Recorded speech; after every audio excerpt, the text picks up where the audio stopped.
Yeah, so when I was younger, I started doing some open mics, and I got the bug. You know, it's like the blood of Dracula. And I just started sending my tape out and getting gigs across the country.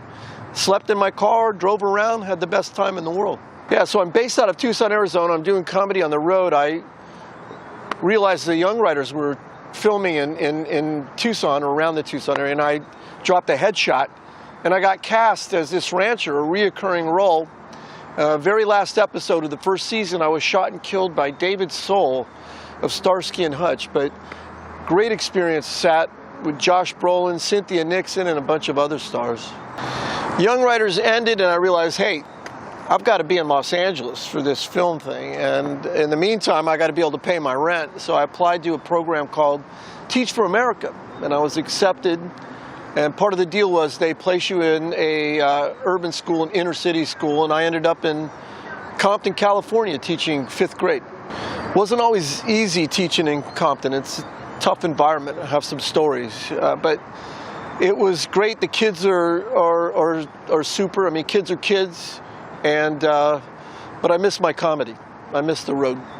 I didn't forego comedy completely. I was able to go out at night and do showcase clubs like the Improv, and then summers and spring break, I went on the road. So I'd been teaching about 10 years, and then in 2000, I developed a condition called Meniere's disease, where I would get incapacitating vertigo.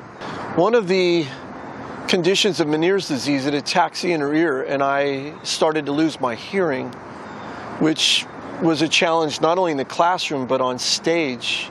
I just was not able to respond to hecklers, for example. Really changed the focus of my act. I'm fitted for hearing aids, but I've learned to read lips, visual cues, behavioral cues, and that's how I get by, but it's still a challenge. So with medications and whatnot, I'm able to control the vertigo attacks, and I'd really like to get back into the comedy scene, like full-time. I'm retired now. I've done 30 years of teaching, and I just feel like, hey, I've always wanted to be creative. This is what I want to do. I lived next to, like, Nogales, Mexico. We were so close from Arizona. And so I lived in a primarily Latino neighborhood, except for one guy next door was actually Irish-Mexican. His name was Carlos Murphy. Every morning that guy would knock on our door, go, "Ay, chapa de mañana, chibi, little pendejos." Seriously, there's no TV with 30 channels. We had 3 channels. No satellite dish. Our satellite dish was a coat hanger for an antenna, with aluminum foil on there for better reception. That's right. No remote control even. My little brother was the remote. That's right. Change the channel, you little bastard. Give me a beer while you're up, man. And my brother had to go through 6 feet of shag carpet to get to that TV.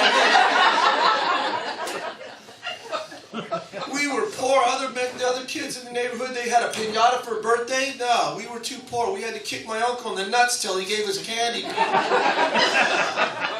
So close to Mexico, Waltons, we would get the Beverly Hillbillies in Spanish. Shit, the Beverly Hillbillies, the theme song, to this day I remember. Es un día mi historia, señor se llama Jetta, pobrecito caballero, really kept his family fed. Then un día, while la mida for comida, up to the ground come a bubbling cruda. Pemex, oro negro. Sisters, can I get an amen? Amen.